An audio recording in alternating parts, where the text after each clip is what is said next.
VM സുധീരന് പിന്നാലെ ജയ്ഹിന്ദ് ടിവിയുടെ director board സ്ഥാനത്തു നിന്ന് MI ഷാനവാസും പിൻവാങ്ങിയിരിക്കുന്നു. വിവരങ്ങളുമായി PV കുട്ടൻ ചേരുന്നു. കുട്ടൻ, എന്തൊക്കെയാണ് ഇത് സംബന്ധിച്ചുള്ള വിശദാംശങ്ങൾ? ജിംഷാദ്, കോൺഗ്രസിൽ കഴിഞ്ഞ കുറച്ച് ദിവസങ്ങളായി ഉടലെടുത്തിരിക്കുന്ന ആഭ്യന്തര സംഘർഷത്തിന്റെ തുടർച്ചയായാണ് ഇപ്പോൾ MI ഷാനവാസിന്റെ ഈ നീക്കം.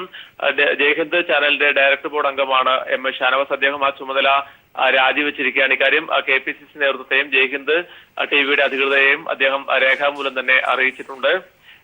കഴിഞ്ഞ ദിവസം VM സുധീരൻ ജയ്ഹിന്ദിന്റെ ചെയർമാൻ സ്ഥാനത്ത് നിന്നും KPCC പ്രസിഡന്റ് VM സുധീരൻ രാജിവെച്ചിരുന്നു. ഇതിന്റെ തുടർച്ചയായിട്ടാണ് ഇപ്പോൾ MI ഷാനവാസിന്റെയും രാജി. പാർട്ടിയിലെ ആഭ്യന്തര തർക്കങ്ങൾ K മുരളീധരനും അതുപോലെ രാജ്മോഹൻ ഉണ്ണിത്താനും ഉൾപ്പെടെ കഴിഞ്ഞ ദിവസങ്ങളിലുണ്ടായ വലിയ തർക്കങ്ങൾ, ഈ തർക്കത്തിന്റെ തുടർച്ചയായി വേണം MI ഷാനവാസിന്റെ ഈ നീക്കത്തെയും കാണാൻ. അജിംഷാദ്, തീർച്ചയായിട്ടും അത്തരത്തിലൊരു മാനം കൂടിയുണ്ട്. പ്രത്യേകിച്ച് സുധീരൻ ഈ രാജിവെക്കുന്നതുമായി ബന്ധപ്പെട്ട ഈ വിവാദങ്ങൾ ഉയർന്ന ഘട്ടത്തിൽ സുധീരൻ പറഞ്ഞിരുന്നത് KPCC പ്രസിഡന്റ് എന്ന നിലയ്ക്ക് പൂർണ്ണമായും ജയ്ഹിന്ദിന്റെ പ്രവർത്തനങ്ങളിൽ നോക്കാനാകുന്നില്ല എന്ന വിശദീകരണമാണ് നൽകിയത്.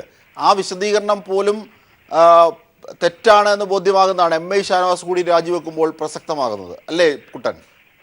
അജിംഷാദ്, MI ഷാനവാസ് കടുത്ത അതിർത്തി തന്നെയാണുള്ളത്. ഇതിന്റെ ഭാഗമായിട്ടാണ് അദ്ദേഹം രാജിവെച്ചത്. മറ്റു കാരണങ്ങളൊന്നും അദ്ദേഹം പറഞ്ഞിട്ടില്ല. ഏതായാലും ജയ്ഹിന്ദിനകത്ത് വലിയ അഴിമതി നടക്കുന്നുണ്ട് എന്നുള്ള ഒരു ആക്ഷേപം പൊതുവിൽ ഉയർന്നു വന്നിട്ടുണ്ട്. അതിന്റെ അത്തരമൊരു അഭിപ്രായം MI ഷാനവാസിന്. ശരി, PV കുട്ടനാണ് വിവരങ്ങൾ നൽകിയത്. ജയ്ഹിന്ദിൽ നിന്ന് MI ഷാനവാസ് കൂടി പിൻവാങ്ങുന്നു.